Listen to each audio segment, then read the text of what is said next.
नमस्कार दोस्तों।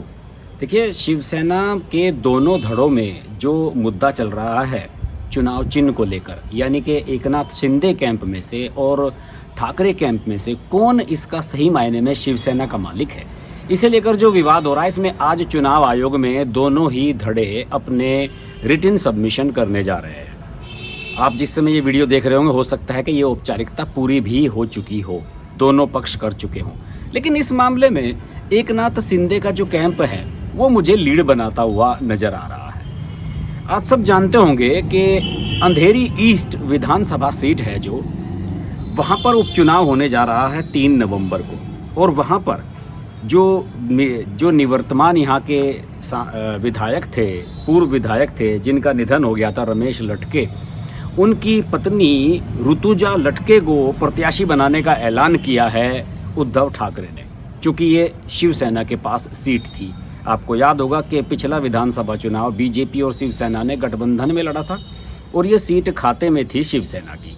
तो इस तरीके से यहाँ शिवसेना ने बेसिकली अपना ये दावा किया है कि हम अपने जो विधायक थे रमेश लटके, जिनका निधन हो गया था, उनकी पत्नी को यहाँ से हम टिकट देने जा रहे हैं। और उद्धव ठाकरे का जो कैंप है उसको सपोर्ट मिली है पीछे से एनसीपी और कांग्रेस की भी। एनसीपी और कांग्रेस ने भी कहा है कि हम आपके प्रत्याशी को सपोर्ट करेंगे।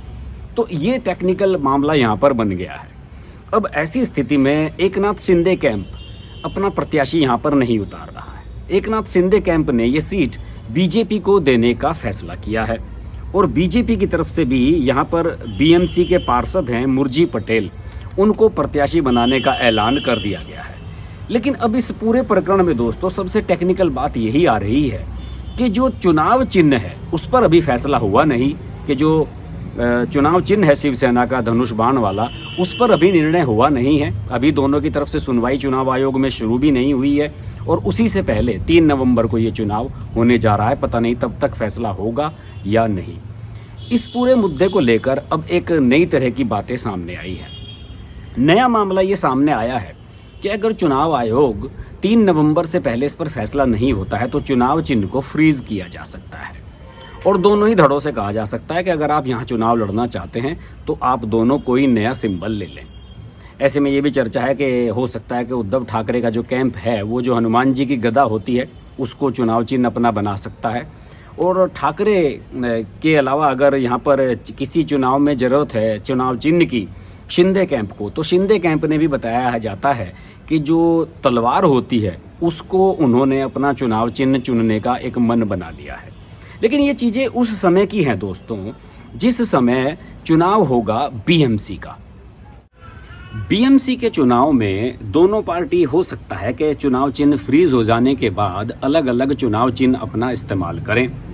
शिंदे का कैंप शायद इस्तेमाल करे अपना तलवार वाला, क्योंकि उन्होंने दशहरा की जो रैली अभी हुई थी उसमें एक 52 फुट लंबी तलवार का प्रदर्शन किया था और उद्धव ठाकरे अक्सर गदा लहराते हुए नजर आते हैं, तो हो सकता है कि वो हनुमान जी की गदा का ऑप्शनल चुनाव चिन्ह ले ले। लेकिन अगर चुनाव चिन्ह फ्रीज भी होता है तो इसे एकनाथ शिंदे कैंप की सफलता माना जाएगा और इस बात से उद्धव ठाकरे कैंप में खलबली मची हुई है।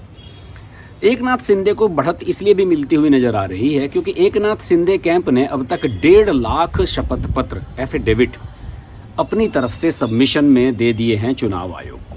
ये तमाम जनप्रतिनिधियों के हैं, उनके जिला अध्यक्षों के, विधायकों के, सांसदों के, जीते हुए पार्षदों के, जो भी एकनाथ शिंदे कैंप के साथ जुड़ चुके हैं। और एकनाथ शिंदे कैंप का ये कहना है कि भाई हमने जब 1.5 लाख शपथ पत्र आपको दिए हैं चुनाव आयोग को, तो प्रथम दृष्टया हमारी जो पहचान है वो इसमें बड़ी बनती हुई नजर आ रही है और आपको हमारे समर्थन में फैसला देना चाहिए।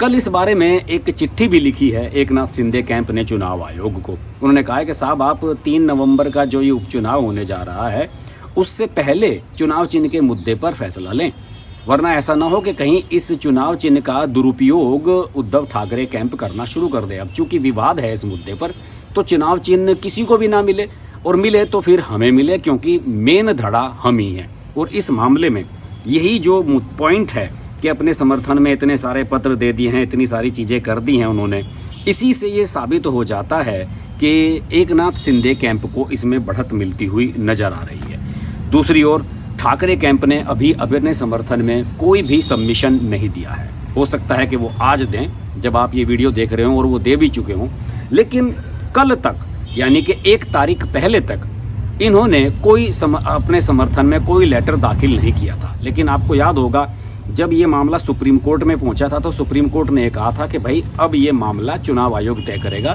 कि असली शिवसेना कौन सी है।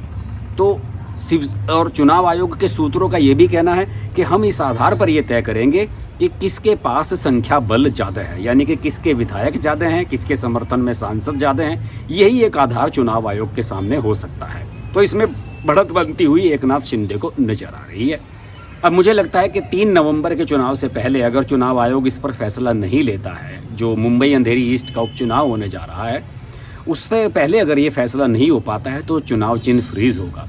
और अगर चुनाव चिन्ह फ्रीज हुआ तो एकनाथ शिंदे कैंप को ये अप्रत्याशित रूप से अपनी सफलता ही नजर आएगी और इसके बाद फिर उद्धव ठाकरे को किसी दूसरे सिंबल पर अपना प्रत्याशी उतारना होगा। एकनाथ शिंदे के लिए प्लस पॉइंट ये है कि उन्होंने इस चुनाव में अपना प्रत्याशी उतारना ही नहीं है। उन्हें चुनाव चिन्ह का कोई मुद्दा उनके सामने है ही नहीं। उन्होंने ये सीट बीजेपी के कोटे में दे दी है और वो बीजेपी को ही बैक करने जा रहे हैं। अंधेरी ईस्ट का चुनाव बड़ा इंटरेस्टिंग होने जा रहा है। इस पर कई और पहलुओं से भी हमें वीडियो बनाने होंगे। हम इस पर वीडियो बनाते रहेंगे। अगर आपको ये वीडियो पसंद आए तो इसको लाइक कीजिएगा, शेयर जरूर कीजिएगा। अगर आप महाराष्ट्र से हैं तो कमेंट के माध्यम से मुझे अपना फीडबैक जरूर दीजिएगा और जुड़े रहिए हर्ष की बात लाइव के साथ। नमस्कार। नमस्कार दोस्तों, मैं हूँ रवीना टंडन और आप देख रहे हैं हर्ष की बात।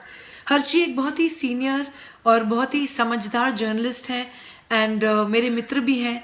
तो बहुत खुशी है मुझे आपको बताने के लिए कि उनका ये जो YouTube चैनल है बहुत ही कामयाब है और उसके लिए मैं उनको बहुत मुबारकबाद देना चाहती हूँ। एंड एक चीज़ ज़रूर कहूँगी उनके लिए कि वो बहुत एक अच्छे इंसान भी हैं। इंसान होना बहुत ज़रूरी है लाइफ में, क्योंकि वो अपने आप अपनी लिखावट में आ जाता है। तो बहुत ही कम ऐसे हमारे होनहार जर्नलिस्ट रह गए हैं हमारी इंडस्ट्री में जो सोचकर और समझदारी के साथ, रिस्पॉन्सिबिलिटी और जिम्मेदारी के साथ आर्टिकल्स लिखते हैं। सो कॉन्ग्रेचुलेशंस हर्ष जी एंड आप लोग ज़रूर देखिए, लाइक कीजिए हर्ष की बात।